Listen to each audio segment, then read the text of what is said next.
Chapter 1. Understanding the different stages of grief. Grieving is a very complex and complicated personal emotion. It's not just all about crying and anguish. It's more complicated than we may think.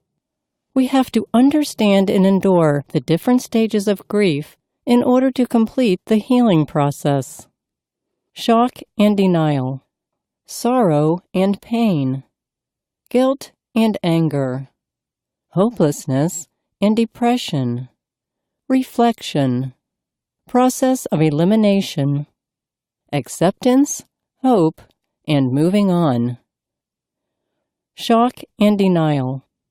This is known to be the initial reaction after hearing bad news and having to face unexpected circumstances like death. It is the body's reaction to an overwhelming emotion and the sensory perception of our body processing different interpretations depending on what we feel and think. In my case, this happened when the doctor confirmed his death and when I looked at his casket in the funeral home. This stage is very difficult, and during it, we need a little bit of assistance from our immediate family. Because of the shock, there's this feeling of being out of touch. Each experience is unique.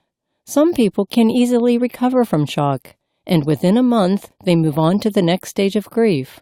But others will suffer not just mental, but physical shock, such as temporary paralysis, temporary amnesia, becoming mute because of panic attacks, heart attack, high blood pressure, stroke, in worse cases, death.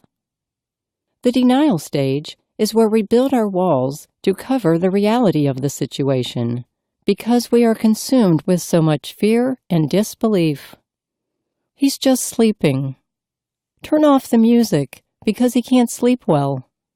Tomorrow he'll walk to that door and will give me a kiss because he's still alive and just sleeping. God is a God of miracles and will bring my dear husband back to me. He'll come home soon. How to overcome shock and self-denial. As we all know, shock is our body's defense mechanism in dealing with pain. Here are some important tips for overcoming shock and denial. Breathe. Breathing is very important. The effective inhalation and exhalation extends far beyond the physical exchange of air in and out of the body. It is also beneficial to our heart and lungs, as well as to the delicate molecular processes through which the body's energy production is maintained. Be quiet. Embrace silence. Don't confuse silence with being silenced. Silence is not to bottle up our energy or close us down, but to open us up positively. It calms the body, allowing more physical energy to flow freely. For some, it literally lowers high blood pressure, and it steadies our heartbeat. Most importantly, silence signals the beginning of greater control over emotions and physical lives. Drink water. It works in many ways. It helps the body in its functions. It helps us think rationally. It will help us to stay calm. Sleep and rest. Take a nap or try to get a good night's sleep. I know this is hard, but it will be very beneficial. Our cardiovascular system is constantly under pressure because of the loss, and sleep helps to reduce the levels of stress and inflammation in our body. It relaxes the nerves and gives us the strength we need for the next day. These few tips helped me deal with shock and denial and move on to the next stage of grieving. Sorrow and pain. During this stage, we feel the excruciating pain. This is when we cry a lot after the shock wears off. We can never measure the degree of pain someone else is experiencing, especially at the level of mourning. It is a roller coaster of emotions, intense sadness, and the feeling of being abandoned by the one we loved. This is where I cried a river. I cried because the pain is unbearable. I realized then that it was truly over between us. I wanted to die with him. I wished it was us both. I cried because the truth was sinking in. It felt like it was tearing me apart and killing me. During this stage, we feel that we are in a situation we certainly do not deserve to be in. We have so many questions, not just for ourselves, but most importantly, for God. Although at the back of our mind, we know we can't question His plans for us, the pain makes our thoughts and feelings irrational. The whys. We want to know why we were not able to do anything to prevent his death. We want to know why God failed us. We prayed a lot. Why didn't He answer? Why did He let us down at a time like this, when we needed Him so badly? We want to know the reason why we had to go through such excruciating pain. We deserve better. Yet no matter how hard we want answers, or even if God reveals the purpose, the truth remains, and the pain is there, debilitating us. The reality is sinking in, that we can do nothing but wait until everything's over, until the time comes that we are completely healed, until everything is back to normal. Or is it? Will it ever go back to the way it was? The thought of being whole again seems like a dream, and the waiting seems forever. It feels like we're shattered and broken into pieces, and we don't know where to start picking up the little pieces. Ways to help us overcome sorrow and pain. Take my heart back. Leave your pictures on the floor. Steal back my memories. I can't take it anymore. I've cried my eyes out. Oh, and now I face the years. The way you loved me vanished all the tears. From the movie, If Only. In dealing with pain, it is important to allow ourselves to experience the sad truth about losing a husband. The tips that I am about to give you helped me a lot in dealing with pain and sorrow. Accept the truth. Realize the inevitable reality of life. We all experience pain and sorrow in one way or another. Your wealth or lack of it doesn't matter, nor does your education. No matter what your life situation, we all go through pain and sorrow. It will take time, depending on how we cope, but you will definitely come out of it eventually. Cry. Don't stop yourself from crying. Crying is never a sign of weakness, but a demonstration of how we really feel. It is a good thing to cry and mourn for our sorrows, for our loss, for a lost love. It's good to release our tears, anger, and pent-up emotions. It's beneficial for the heart and body. Crying helps release hormones. We get rid of our body waste this way. It helps us handle our depression. It cleanses the eyes and keeps bacteria out of them. It helps lower blood pressure. It cleanses the nose. Rest. We need to rest in order for us to regain our physical and emotional strength. They have their own limitations, and we don't want to strain ourselves, let alone get sick, because of how we deal with the pain. We need enough rest and to have enough sleep in order to renew our strength. If we can, we may need to force ourselves to do something fun. Watch TV, or go out and watch a movie. Go for a walk. Window shop, or try a new restaurant. I used to go to a karaoke bar, or I'd go shopping for groceries and then eat all I wanted. This way our mind is distracted from the thoughts of loneliness and sadness for a while. Take comfort in the love of your family and friends. Feel the love overflow in your heart. Let it flow deeply to satisfy the longing of missing him.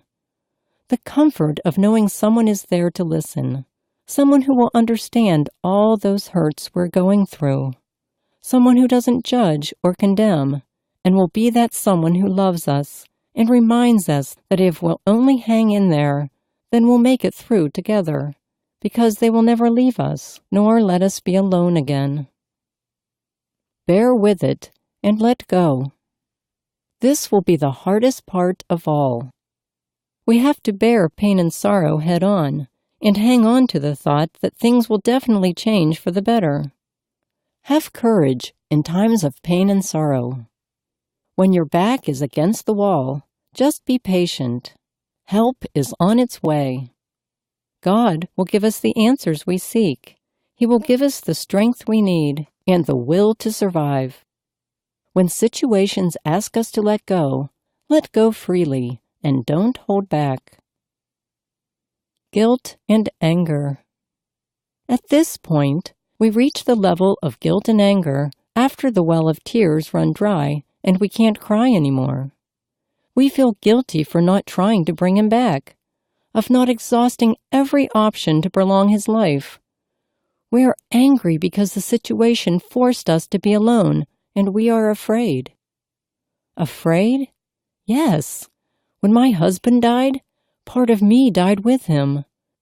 I wouldn't admit it to myself, but before that, I became dependent on him, emotionally, physically, and mentally.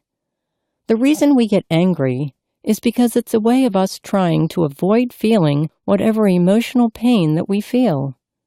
But primarily, we get angry as a way of communicating our thoughts and our feelings. In this way, we are able to tell people that we are vulnerable and need understanding, but we don't want them to worry at the same time or pity us. Understanding anger is not easy. It has to be approached with an open mind and constant practice. I lost my patience a lot and became temperamental. My brain was processing a lot, and I couldn't stand the littlest mistake. Because I was in deep agony and the guilt feeling was kicking in, I had no patience. I always shouted at small things. I'm not saying that this is normal, because it's not healthy to always be angry, but it affected my work and relationships with my family and friends. I was not able to perform what was expected of me, and I thought people expected too much because my emotions were magnified. I became super sensitive and inconsiderate. I remember coming home from church, shouting and picking up a fight with our neighbor because their dog was barking. I couldn't eat because the soup was slightly too cold. I couldn't open my computer because it was stuck for some reason. I couldn't even follow instructions on my newly bought camera. I disliked everything, hated seeing people laughing, and wanted to isolate myself from them. The manifestations: irritation, shouting, annoyance, insensitivity, exasperation, carelessness, impatience. Understanding the different kinds of anger. To overcome feelings of guilt and anger, we have to understand the different kinds of it. According to studies, there are 12 most common kinds of anger, 4 of which are considered very dangerous and self-destructive. Self-inflicted anger. Anger that explains why some people cause harm to themselves. They feel that if they punish themselves for something they've done wrong, some sort of liberation will happen. This type of anger is considered one of the 4 dangerous types of anger: physical torture, starving oneself, and/or inflicting wounds by cutting the wrist. Behavioral anger. This type of anger commonly describes someone who is aggressive, cruel, and tends to be hostile with their actions towards whatever triggered their anger. People who exhibit this type of anger are also labeled as troublemakers and can be dangerous even to themselves. This can get physical and may become very violent. Defiance, rebelliousness, looking to start a physical fight. Judgmental anger is somehow related to verbal anger. This type of anger makes everyone around you feel uneasy or self-conscious, or causes self-esteem issues. A person exhibiting this form of anger puts other people down and makes other people feel worthless as a person.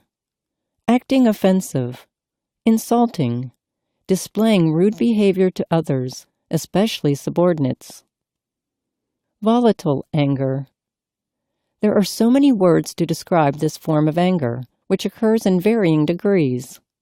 Unpredictable, impulsive, volatile, explosive, unstable. It comes and goes. 1 minute, you can be so calm and collected, and then go into a full-on rage in the next minute. It can grow into something bigger or go unnoticed. This type of anger is self-destructive and can seriously harm people, especially people who tend to suppress their feelings and emotions. It eventually will erupt, and they will express their anger in repulsive ways. Chronic anger. Generally, people that exhibit this kind of anger is more likely caused by stress. I experience this kind of anger during those times. I get easily angry for no reason or mad all the time. People with chronic anger are just mad in general. Overwhelmed anger. These people release stress by shouting and flying off the handle when they can't take situations and things that are happening around them anymore. When things are just too overwhelming, some people rip pages of paper, break pencils, and throw appliances, especially during heated arguments, just to manage their anger. Retaliatory anger. This type of anger is probably the most common of them all. This anger reacts to the environment and the people around them. These people get angry because other people are angry at them. Paranoid anger. This anger comes about when someone feels jealousy, intimidated, and nervy towards others. They feel that other people have or want to take what is rightfully theirs. Deliberate anger. This refers to using anger as power to manipulate situations and people.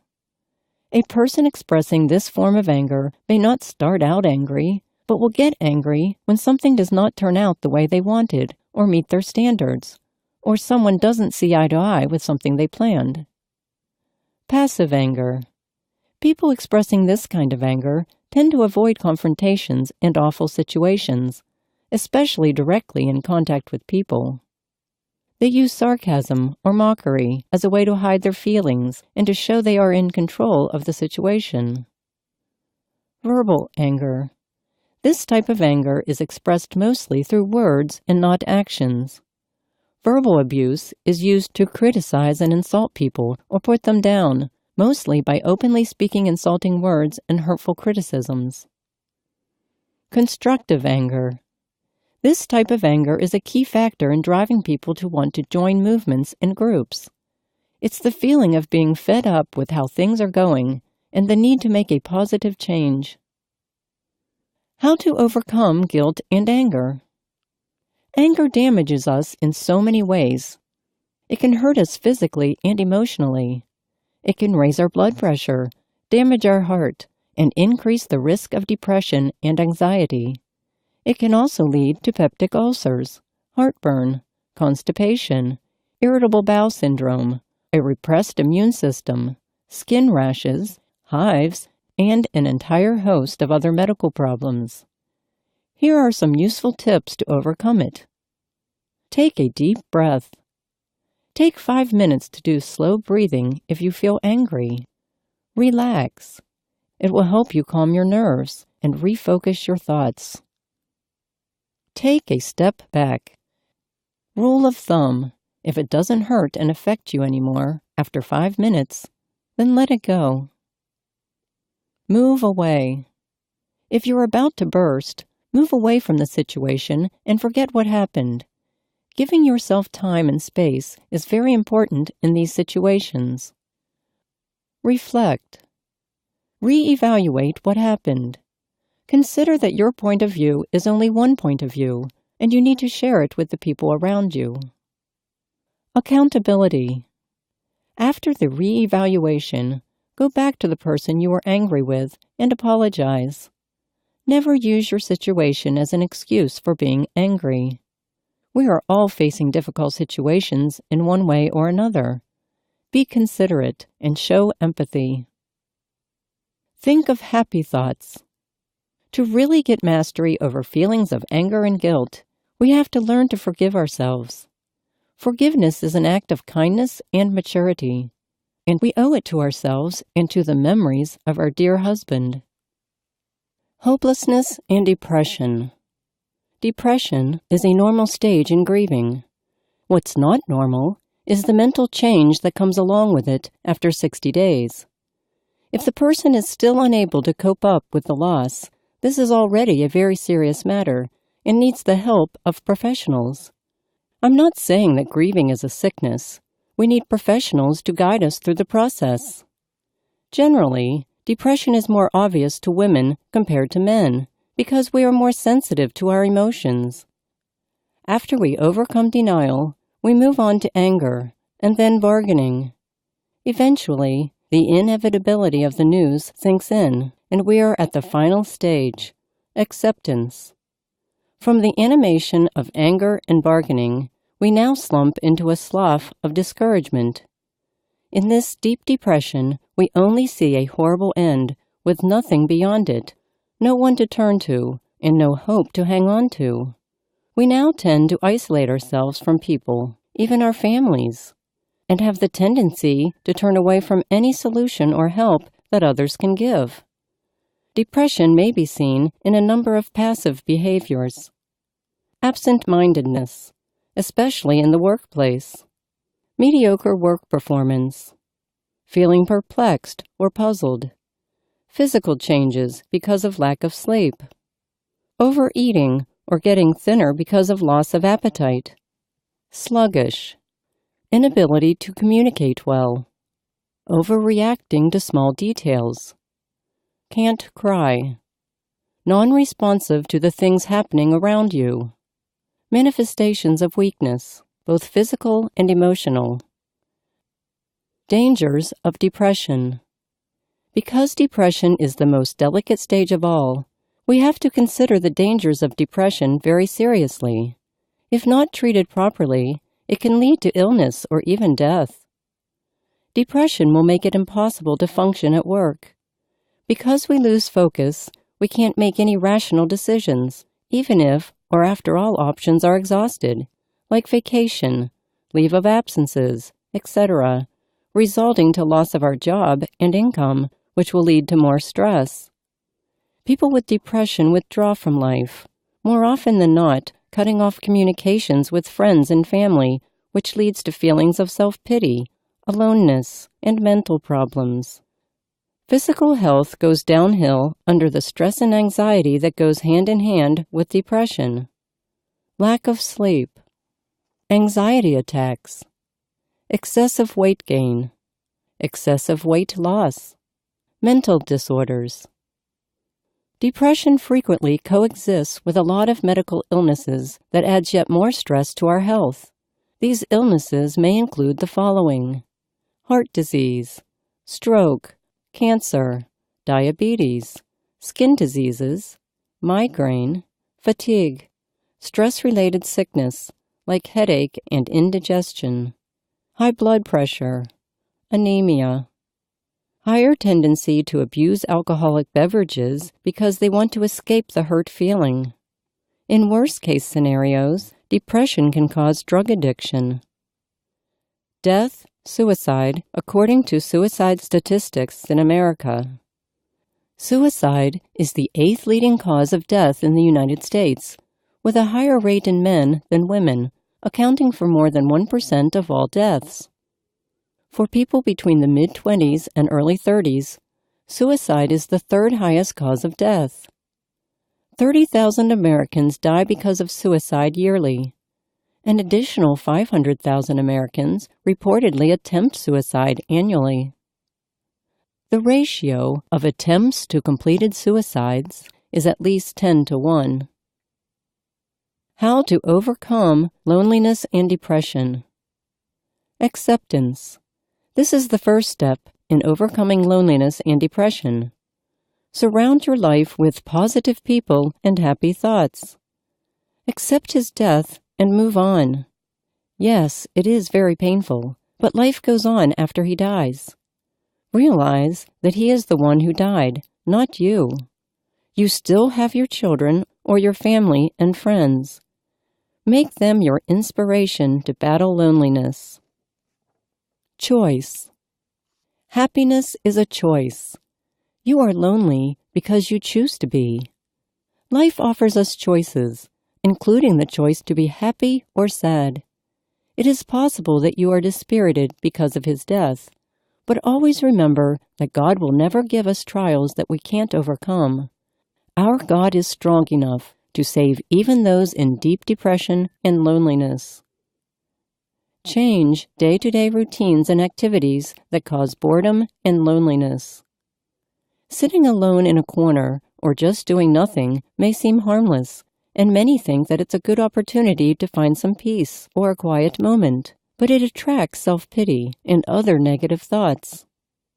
Try a new restaurant instead of the usual places you and your husband shared. Go to the gym and meet new friends.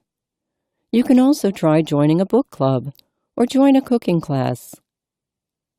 Change the mood. Play soft music, like solemn songs pertaining to God, that will still provide the peace and quiet you are looking for, but at the same time, preempt the lonely mood. Let the sun shine in. Open those windows. A well-illuminated room and uplifting music will help you get out of the pothole. Go to church regularly and have a deeper relationship with God. Enjoy His love and blessings because they are new every morning. There is no greater joy than being with God. Time of reflection. Psalm 30:5. Weeping may remain for a night, but rejoicing comes in the morning. Psalm 34:18. The Lord is close to the brokenhearted and saves those who are crushed in spirit. Psalm 55:22. Cast your cares on the Lord, and He will sustain you. He will never let the righteous fall. Psalm 71:20-21. Though you have made me see troubles, many and bitter, you will restore my life again. From the depths of the earth you will again bring me up. You will increase my honor and comfort me once again. Psalm 73:26. My flesh and my heart may fail, but God is the strength of my heart and my portion forever. Psalm 138:7. Though I walk in the midst of trouble, you preserve my life. You stretch out your hand against the anger of my foes. With your right hand you save me. Isaiah 25:8. Jesus will wipe away our tears. He will remove the shame of his children from all the earth. The Lord God hath spoken according to his words. Trials are not given by God because we have sinned or fallen short of his grace. He gives us trials to elevate our faith, to make us stronger and broaden our perspective. Most importantly, he wants us to come closer to him and depend on him, and call upon him and ask for his grace. It has already been designed, our fate. We just have to be patient and learn to love more. God's love is beyond what we expect or deserve. He lets us do what we want, but rejoices when we choose to love him in return. Whenever I read the Bible, it makes me feel and think of his love and not my grief. During those times of despair and loneliness, I take cover in God's mercy and grace and the warmth of his embrace. Process of elimination. I have included the process of elimination because it's our first step in the healing process. Letting go of his memories is not easy. I'm not suggesting that you forget him totally, because you can't do that. What I'm saying is learn to let go of the things that will remind you of him. First, clean his closet. When I first opened his closet after 3 months, I felt the pain again. But I had already made the choice to be better, to be happy, and to move on with my life. Second, give, and it shall come back to you. I gave his clothes to fire victims, his shoes to his cousins, his neckties to our pastor, and just kept his personal belongings. The reason behind this is that I want every bit of what's left of him to live forever in the memories of those people. I want to share him with the world and set him free, as I set myself free from loneliness. Third, clean the house, and if you want to, move out. I sold the house where we used to live and bought myself a new apartment in the city where my parents lived nearby. It helps because I got to meet new friends and discover a new neighborhood. Everyone is so warm and welcoming, and it's near to the support group I joined. Acceptance, hope, and moving on. Grieving is a personal and individual experience.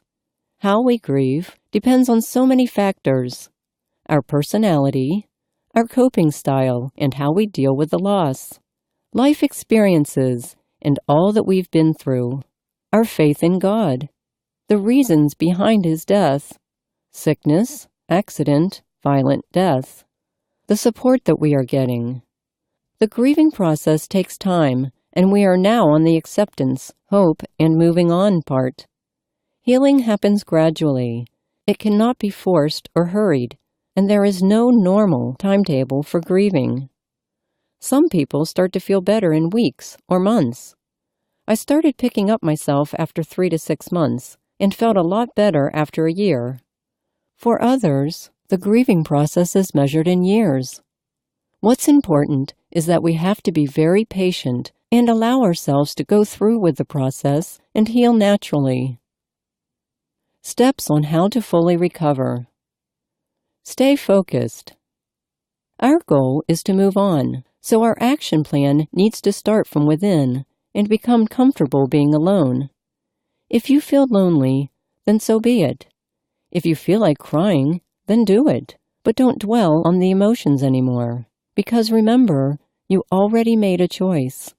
That choice is to hope again, learn new things on your own, and love yourself again. Things I did during the process. I joined a cooking class. I tried learning cross-stitch. I got myself a dog. I joined a dancing class. This is our new beginning, a new chapter of our life story. We definitely did not ask for it or expect it, but we are experiencing it. Don't feel bad about the circumstances. Always remind ourselves that this is not our fault. Make the best out of being alone.